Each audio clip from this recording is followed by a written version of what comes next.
Assalamualaikum warahmatullahi wabarakatuh.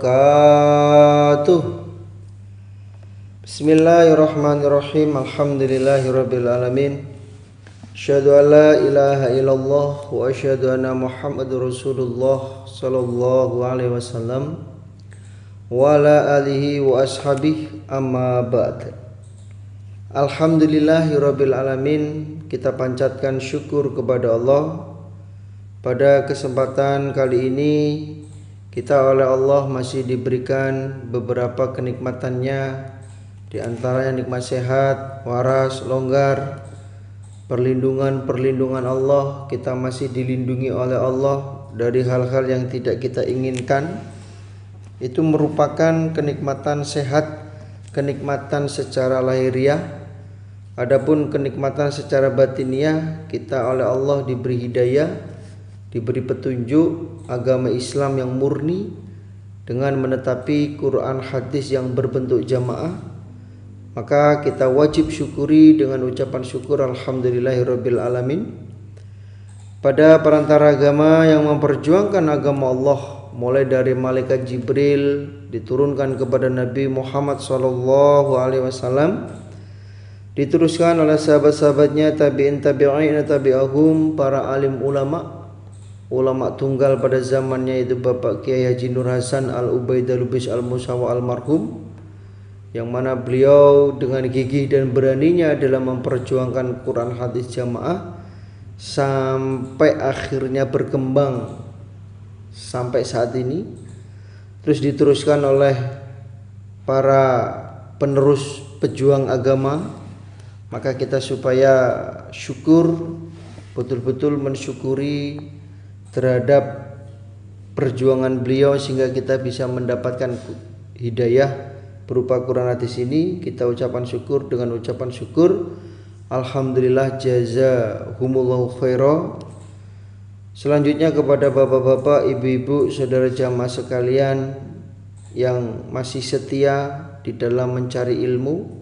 Thalabul ilmi faridatun ala kulli muslim. Mencari ilmu itu hukumnya wajib bagi setiap orang Islam. Dengan mencari ilmu, dengan kita mengkaji ilmu, sehingga kita bisa paham, memahami hadis secara mendetail, memahami apa yang disampaikan oleh Nabi, sehingga bisa kita amalkan dalam praktek ibadah, menjadi pedoman ibadah dalam diri kita. Maka atas amal solehnya Bapak Ibu disyukuri alhamdulillah jazakumullahu khairan. Mudah-mudahan Allah memberikan manfaat dan barokah. Tidak bosan-bosannya selalu diingatkan hatinya supaya betul-betul diniati karena Allah, yarjuna rahmatahu wa yakhafun adabah. Karena besarnya amalan, banyaknya amalan tanpa didasari niat karena Allah, murni karena Allah, maka amalan itu akan sia-sia. Tapi kecilnya amalan, kalau diniati betul-betul niat karena Allah, maka akan menjadikan besarnya pahala. Maka tidak bosannya selalu diingatkan hatinya supaya betul-betul ditoto, ditata dengan hati niat karena Allah. Baik Bapak Ibu, kita lanjutkan pengajian kita, Kitabul Wudu, nomor hadisnya 208. Kitabul Wudu nomor hadisnya 208. A'udzu billahi minasyaitonir rajim. Bismillahirrahmanirrahim. Hadatsana Yahya ibnu Bukairin qala hadatsana Lais an Ukail an Ibni Syihab qala, berkata siapa Ibni Syihab,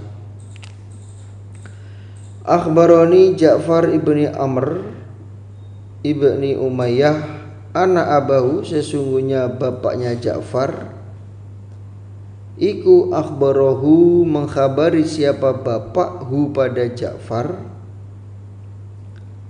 annahu, sesungguhnya bapak, iku ro'a, melihat siapa bapak,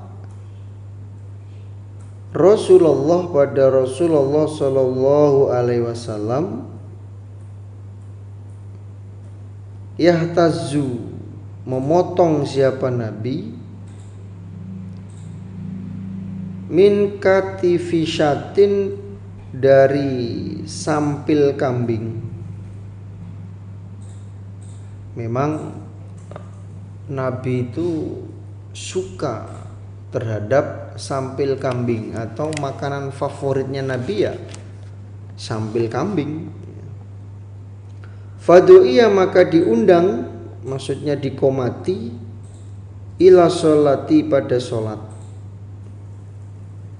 Fa'ulqa maka menjatuhkan siapa Nabi as-sikina pada pisau.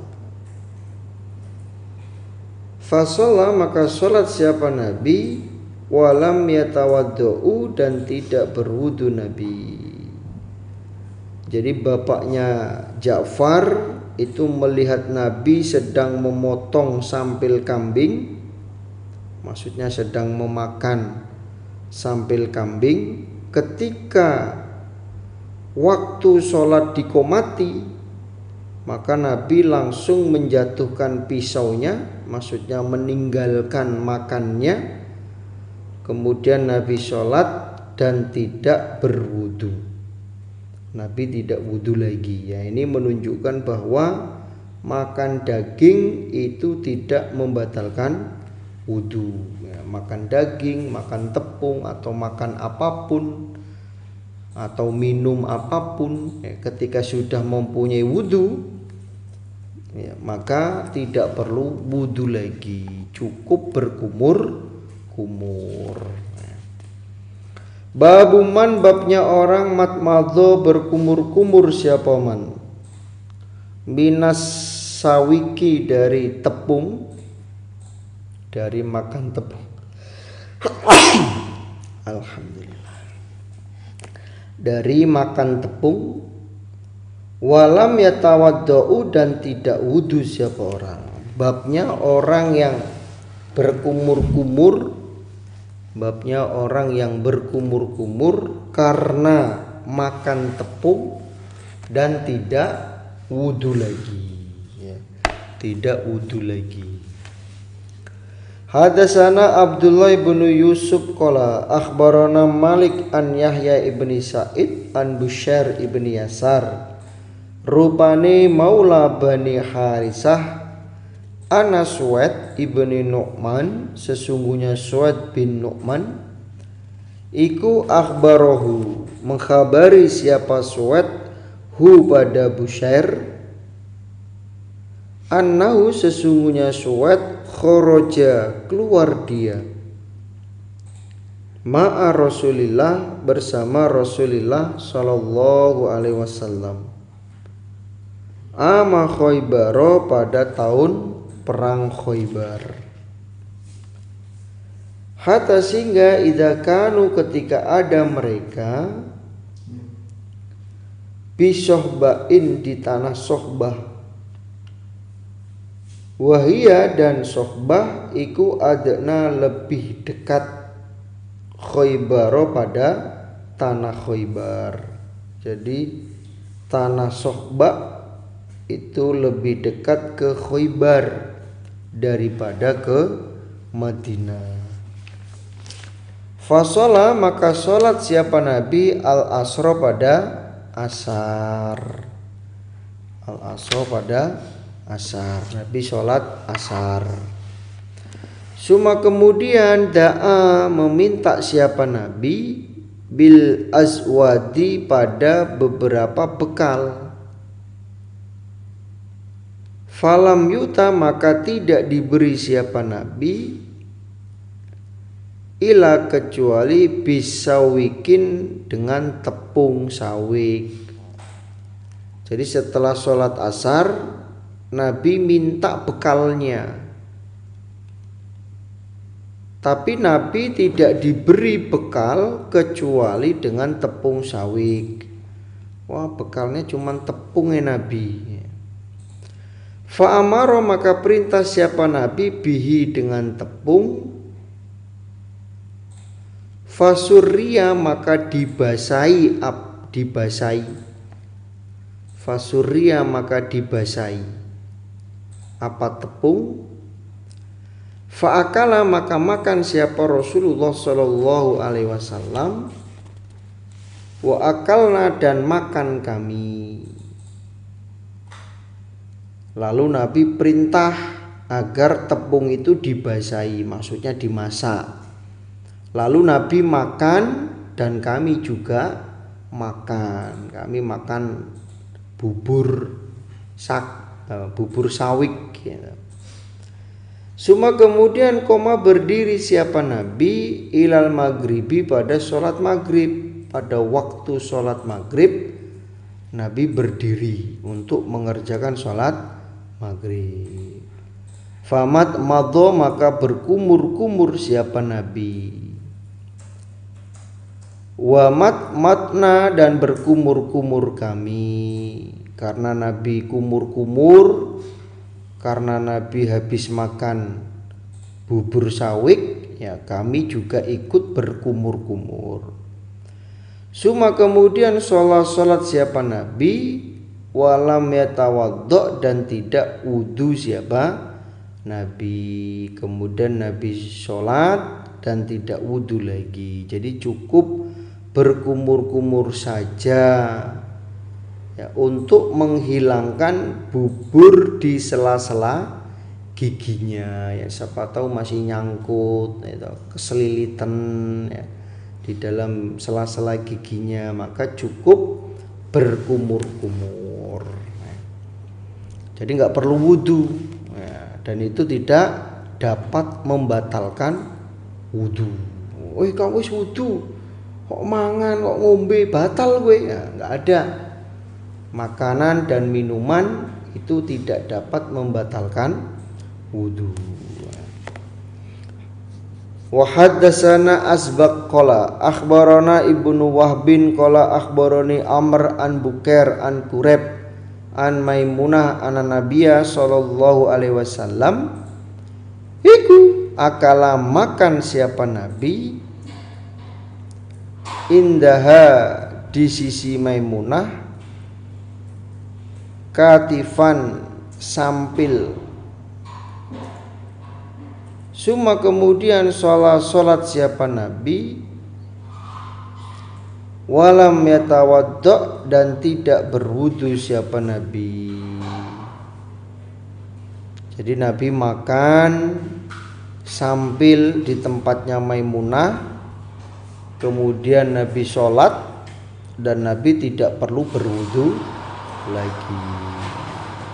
Jadi intinya hadis ini bahwa makanan daging atau tepung itu tidak perlu berwudu ya, tidak perlu berwudu. Babun bab hal adakah yumat midu berkumur-kumur minal labanin dari susu. Bab apakah berkumur-kumur karena minum air susu. Jadi setelah minum air susu apakah perlu berkumur-kumur? Hadatsana Yahya ibnu Bukairin wa Qutaibah qala hadatsana Lais an Ukail an ibni Syihab an Abdillah an Ubaidillah ibni Abdillah ibni Utbah an ibni Abbas anna Rasulullah sesungguhnya Rasulullah sallallahu alaihi wasallam iku syariba minum siapa Nabi labanan pada air susu. Famat madho maka berkumur-kumur siapa Nabi. Waqala dan bersabda siapa Nabi innalahu sesungguhnya air susu opo dasaman lemak atau lendir. Dasaman lemak atau lendir. Jadi Nabi minum air susu ya, ketika Nabi mau sholat ya Nabi berkumur-kumur.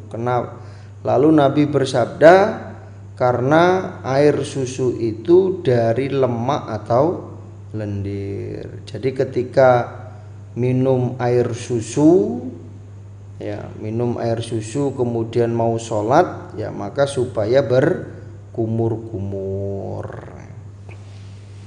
Taba'ahu mengikutihu pada hadisnya Uqail siapa Yunus wasoli ibnu Kaisan ani Zuhri. Babul wudu'i babnya wudu. Minan naumi dari tidur. Babnya wudu karena tidur. Waman dan orang lam yaro yang tidak berpendapat siapa orang. Minan naksatin dari sak ngantuan wanak sataini dan dua ngantuan, sak ngantuan tekluk dua ngantuan, nah itu dua ngantuan. Awil khofkotin atau sak teklukan, tekluk wuduan pada wudu, wuduan pada wudu. Dan babnya orang yang tidak berpendapat bahwa sak ngantuan dan dua ngantuan, sak teklukan itu tidak usah berwudu. Jadi kalau ngantuk tek atau tek itu tidak perlu berwudu, itu pendapatnya orang. Ya kita lihat hadisnya bagaimana. Hadatsana Abdullah bin Yusuf qala akhbarana Malik an Hisham an Abi an Aisyah anna Rasulullah sallallahu alaihi wasallam qala bersabda Nabi. Idza na'asa ketika ngantuk siapa ahadukum salah satu kalian wa huwa sedangkan ahad iku yusolli salat siapa ahad fal yarkud maka supaya tidur dia, maka supaya tidur dia. Jadi Nabi bersabda, ketika salah satu kalian ngantuk sedangkan kalian dalam keadaan sholat, maka kalian supaya tidur. Ini adalah sholat sunnah dan dikerjakan dengan sendirian. Ya, sholat sunnah yang dikerjakan dengan sendirian, yang sudah ada niatnya, yang sudah ada niatnya. Contohnya sudah niat bangun malam untuk mengerjakan sholat dengan sholat yang lama, contohnya sholatnya lama, ternyata di dalam mengerjakan sholat itu tiba-tiba ngantuk, tekluk gitu. Maka perintahnya supaya tidur dulu, ya, supaya tidur dulu. Prakteknya dengan, jadi yang dimaksud falyar kude itu bukan berarti ketika sholat terus ngantuk gitu, kemudian dia membubarkan sholatnya, membatalkan sholatnya, itu tidak. Jadi yang dimaksud falyarkud ini prakteknya dengan mempercepat sholatnya, kemudian setelah sholat baru tidur. Ya, setelah sholat baru tidur gitu. Bukan kok waduh terus habis itu dibatalkan sholatnya, nggak jadi sholat, bukan, tapi dipercepat sholatnya, maksudnya bacaannya tetap tumakninahnya dijaga, itu bacaannya dicepatkan, diringankan, baru setelah itu tidur. Hatta sehingga yadhaba hilang anhu dari ahad opo annaumu tidurnya atau ngantuknya, ya supaya tidur dulu sampai ngantuknya itu hilang. Fa inna ahadakum maka sesungguhnya salah satu kalian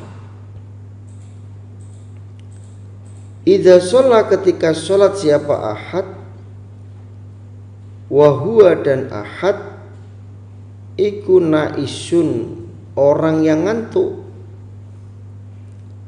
La yadri tidak tahu siapa ahad.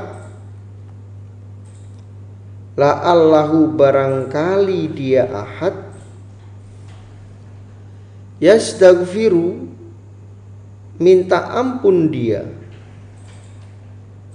Fayasubbu maka mencela dia nafsahu pada dirinya. Nafsahu pada dirinya. Sesungguhnya salah satu kalian ketika sholat dalam keadaan ngantuk, kalian tidak tahu. Barangkali kalian minta ampun, ternyata kalian mencela pada dirinya. Jadi niatnya itu minta pengampunan, minta ampunan kepada Allah di dalam sholatnya karena ngantuk, jadi mencela dirinya sendiri. Atau mungkin di dalam sholatnya itu minta untuk disiksa. Nah ini, maka diperintahkan supaya menyelesaikan sholatnya dengan dipercepat sholatnya, kemudian tidur dulu, baru setelah ngantuknya hilang lanjutkan sholatnya.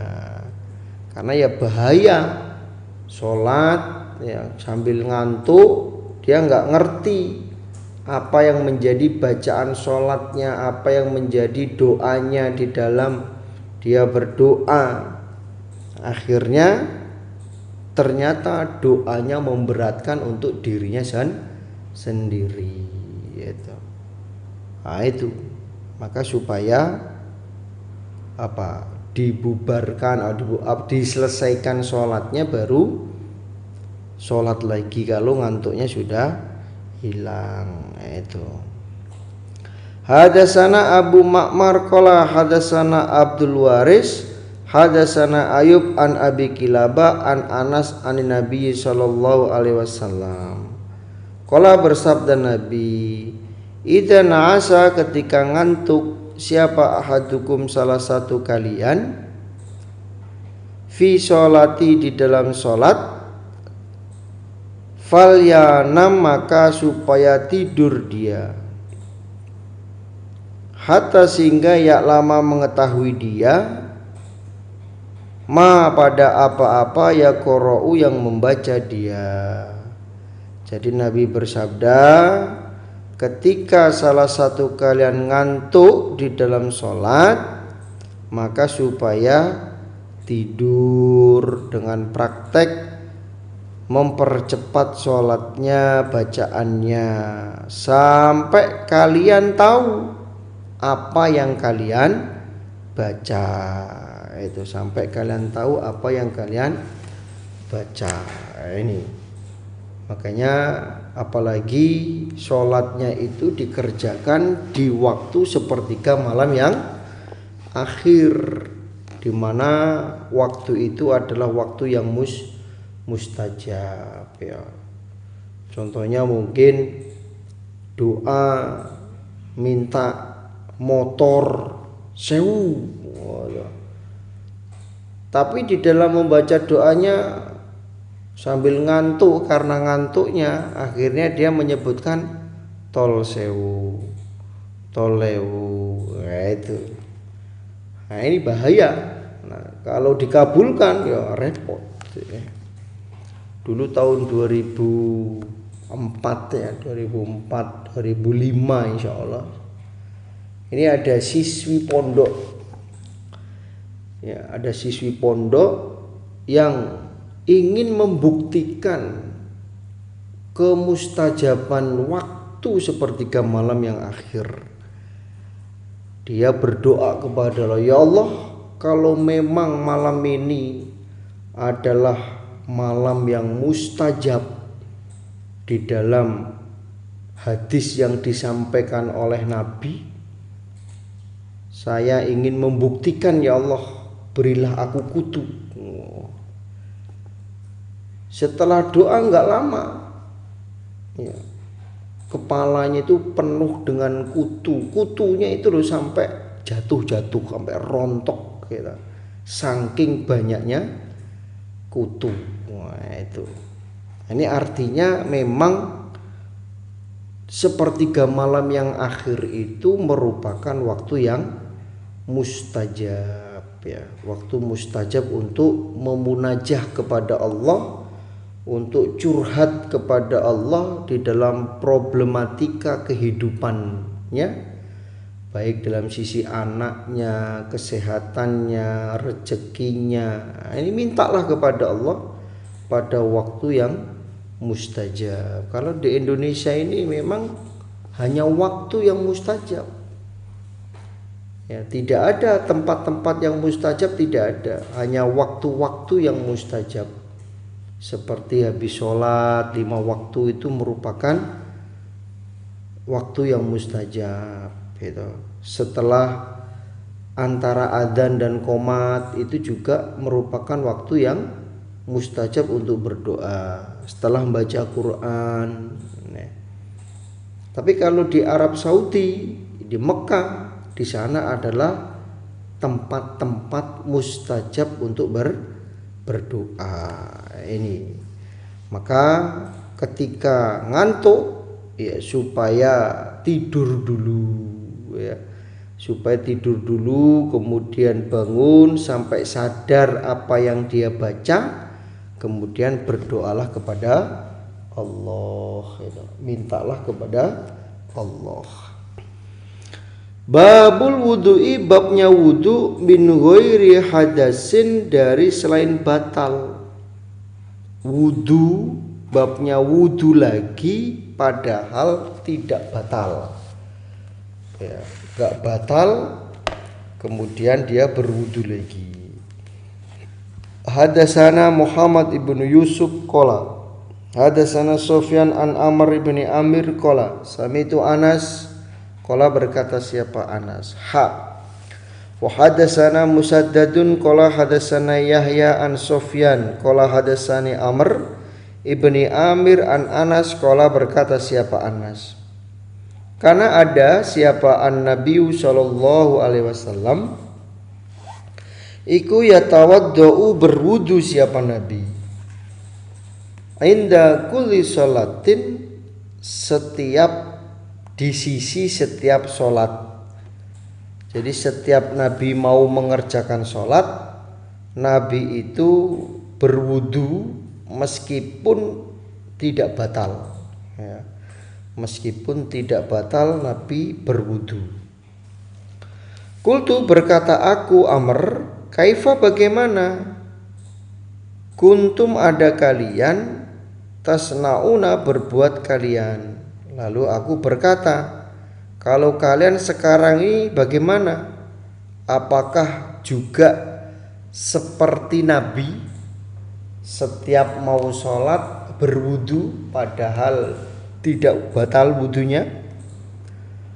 Qala, berkata siapa Anas, yujazi'u, mencukupi, ahadana, salah satu kami, al wudu'u, pada wudu, malam yuhaddis, selama belum batal siapa ahad. Oh, kalau kami, di kalangan kami, ya, salah satu kami itu cukup mengerjakan sekali wudu selama dia belum batal. Kalau sholat enggak batal wudunya, ya enggak perlu wudu lagi. Kalau kami itu, kami enggak perlu wudu lagi. Jadi cukup satu kali wudu untuk beberapa sholat selama tidak batal.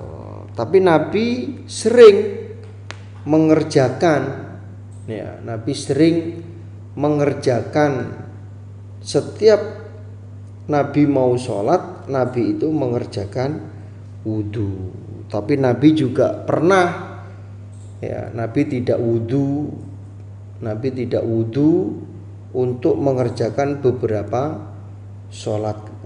Ini tujuannya agar Nabi memberikan ilmu kepada para sahabat bahwa satu kali wudhu itu boleh untuk mengerjakan beberapa kali sholat, asal tidak batal. Asal tidak batal. Kalau batal ya wudhu lagi. Hadatsana Khalid ibnu Makhladin qala hadatsana Sulaiman ibnu Bilal qala hadatsani Yahya ibnu Sa'id qala akhbarani Busyair ibnu Yasar qala akhbarani Suwaid ibnu Nu'man qala berkata siapa Suwaid, kharajna keluar kami ma'a Rasulillah bersama Rasulullah sallallahu alaihi wasallam ama Khaybar pada tahun perang Khaybar. Hatta sehingga idza kunna ketika ada kami bisohbai di tanah Sohba, sholat lana pada kami siapa Rasulullah sallallahu alaihi wasallam al-asra pada sholat asar. Jadi kami keluar bersama Nabi pada tahun perang Khaybar, sehingga kami sampai di tanah Sohba. Tanah Sohba, tanah yang lebih dekat ke tanah Khaybar daripada ke Madinah. Maka Nabi sholat ngimami kami pada sholat asar. Falamma sholat maka ketika sholat siapa Nabi da'a meminta siapa Nabi bil atau imati pada makanan. Selesai sholat asar istirahat, Nabi minta perbekalannya. Falam yuta maka tidak diberi siapa Nabi ila kecuali bisawikin dengan tepung sawik. Nabi tidak diberi makanan kecuali hanya tepung sawik. Fa'akalna maka makan kami, wasyaribna dan minum kami. Suma kemudian koma berdiri siapa an-Nabiyu sallallahu alaihi wasallam ilal maghribi pada sholat maghrib. Fayam famat madho maka berkumur-kumur siapa Nabi. Suma kemudian sholat siapa Nabi lana pada kami al maghriba pada maghrib walam yatawaddo dan tidak berwudu siapa Nabi. Kami makan bersama Nabi, minum, kemudian Nabi berdiri untuk mengerjakan sholat maghrib. Sebelumnya Nabi berkumur-kumur, kemudian Nabi sholat maghrib dan Nabi tidak berwudu lagi, cukup wudunya hanya sekali. Ya, ini menunjukkan bahwa selagi wudunya itu tidak batal, itu boleh untuk mengerjakan sholat yang lain. Itu kalau tidak batal ya boleh. Contohnya setelah wudu sholat maghrib, ya. Setelah sholat maghrib nunggu untuk sholat isya di masjid sambil ngobrol, sambil dengerin yang sedang ngaji, baca Quran, sambil layeh-layeh, ya, tidak batal. Kemudian sholat isya, ya maka tidak perlu berwudu lagi, nggak perlu wudu lagi untuk mengerjakan sholat isya. Babun bab minal kabair termasuk dosa besar. An bahwasanya la yastatiro tidak bersuci siapa orang, tidak cebok siapa orang min baulihi dari kencingnya orang. Bab termasuk dosa besar orang yang tidak bersuci. Termasuk dosa besar orang yang tidak bersuci atau cebok setelah kencing. atau tidak bisa menjaga najis. Jadi kalau nggak cebok, kencing nggak cebok, nggak bisa jaga najis, ya ini termasuk dosa besar. Nah, tidak hanya dari cipratan kencing, tapi dari najis-najis yang lain tidak bisa dijaga. Apalagi itu adalah tempat-tempat ibadah. Tempat-tempat ibadah yang sifatnya umum, masjid kelompok, gitu. Tidak bisa menjaga najisnya, ya, maka ancamannya ya al-kabair, termasuk dosa besar.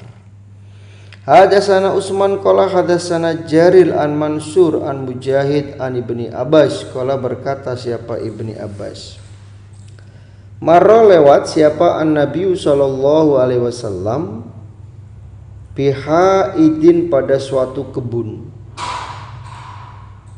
min hitonil Madinah, dari beberapa kebunnya Madinah, au Makkah atau Mekah. Fasami'a maka mendengar siapa Nabi sauta pada suara al insanaini dua manusia, yu'adzibani yang disiksa keduanya, fi kuburihima di dalam kuburan keduanya. Jadi Ibni Abbas berkata, Nabi lewat pada suatu kebun dari beberapa kebunnya Madinah atau Mekah. Nah, di dalam kebun itu Nabi mendengar suaranya dua manusia yang sedang disiksa di dalam kuburannya. Faqala maka bersabda siapa an-Nabi sallallahu alaihi wasallam, yu'adzibani disiksa keduanya, wa ma yu'adzibani dan tidak disiksa keduanya, fi kabirin di dalam urusan dosa besar. Jadi dua manusia yang disiksa di dalam kuburannya itu, mereka disiksa bukan karena melakukan dosa besar. Contohnya berzina, membunuh orang lain, durhaka kepada orang tua. Bukan itu sebab mereka disiksa. Suma kemudian qala bersabda Nabi, bala, iya. Ya, perkara dosa besar. Bala ini maksudnya Nabi meralat sabdanya, wa ma yu'adzibani fi kabir. Oh iya, mereka disiksa itu sebab melakukan dosa besar, yaitu karena ada ahaduhuma salah satu keduanya, la yastatiru tidak menutupi dia, min baulihi dari kencingnya. Maksudnya tidak bersuci dia, tidak cebok dia. Nah, itu. Yaitu dua manusia yang disiksa di dalam kuburnya sebab melakukan perbuatan dosa besar, yaitu mereka, salah satu dari mereka ketika kencing dia tidak cebok, ya, tidak bersuci, tidak cebok, tidak bisa menjaga najis, ya, tidak bisa menjaga najis, maka dia akan disiksa di dalam kubur. Tapi kebanyakan siksaan kubur yang terjadi itu disebabkan oleh kencing. Aksarul adabil qabri minal baul. Jadi penyebab utama orang itu disiksa di alam kubur itu adalah dari najisnya kencing. Tapi kalau najis-najis yang lain dia tidak bisa menjaga najis, ya, contohnya kemana-mana nggak pakai sendal, kemudian menginjek kubangan air, kakinya basah, masuk masjid, lari ke masjid, gitu. Lari ke rumahnya udah dihukumi najis contohnya, tapi dia tidak bisa menjaga, ya, sholatnya ya pakai baju itu, rumahnya udah dihukumi najis, leyeh-leyeh, geletak-geletak, ya, di lantai, kemudian ketika sholat ya pakai baju itu.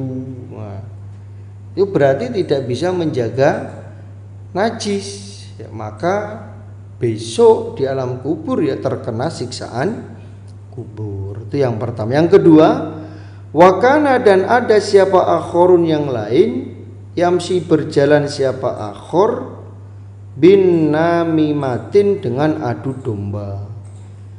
Ya, manusia yang lain yang disiksa di alam kubur sebab dia mengadu domba, memprovokasi, memanas-manasi. Oh pak, nggak layak itu orang itu. Oh pak, nggak pantas itu jadi ini, nggak pantas itu jadi itu. Itu berarti memprovokasi. Maka orang itu besok di kuburan akan mendapatkan siksaan kubur. Memprovokasi, mengadu domba, gitu. Ya, intinya menjelek-jelekkan orang lain kepada orang yang lain. Oh bapak itu, oh mas itu begini-gini pak, oh begitu-begitu pak. Nah, itu berarti besok di kuburan ya akan mendapatkan siksa kubur. Cuma kemudian da'a minta siapa Nabi bijari datin pada pelepah kurma. Fakasaroha, maka membelah siapa Nabi ha pada pelepah kurma, kisrota ini pada dua belahan. Lalu Nabi minta pelepah kurma oleh Nabi dibelah menjadi dua. Fawadoa, maka meletakkan siapa Nabi ala kuli koberin, atas tiap-tiap kuburan, minhuma dari keduanya, kisrotan satu belahan. Setiap kuburan itu ditancapkan pelepah kurma yang dibelah. Fakila, maka dikatakan lahu bagi Nabi, ya Rasulullah, wahai Nabi, lima, kenapa fa'alta, berbuat engkau hada seperti ini. Lu Nabi ngapain kok Nabi mengerjakan hal itu, membelah pelepah kurma menjadi dua, kemudian satu pelepah kurma ditancapkan di atas kuburan yang satu, satunya lagi ditancapkan ke kuburan yang lain. Kenapa Nabi berbuat seperti itu? Qala, bersabda Nabi, la'allahu, barangkali saja, ayu khaffafu, diringankan apa siksaan kubur, diringankan apa siksaan kubur, anhuma dari keduanya, malam taibasa, selama belum kering keduanya, selama belum kering keduanya pelepah kurma.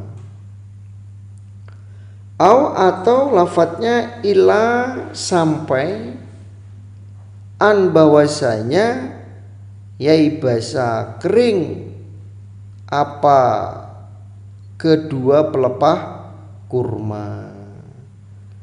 Lalu Nabi menjawab, barangkali saja dengan ditancapkan dua pelepah kurma, yang dengan ditancapkan dua belah pelepah kurma di atas kuburannya itu, ya, barangkali dia diringankan siksaannya, barangkali siksaan kuburnya diringankan selama pelepah kurma itu belum kering.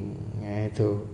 Jadi dari hadis ini perlu kita pahami Bapak Ibu bahwa tidak bisa menjaga kesucian atau tidak bisa menjaga najis itu termasuk perkara dosa besar yang dapat mengakibatkan siksaan dari alam kubur. Maka supaya hati-hati, supaya dijaga, jangan sampai sembrana terhadap masalah najis, terutama masalah kencing. Alhamdulillah, jazakumullahu khairan. Mudah-mudahan Allah memberi manfaat dan barokah. Insya Allah itu yang bisa saya sampaikan dari awal sampai akhir. Apabila ada kata yang kurang pas, saya mohon maaf sebesar-besarnya. Akhirul kalam, wassalamualaikum warahmatullahi wabarakatuh.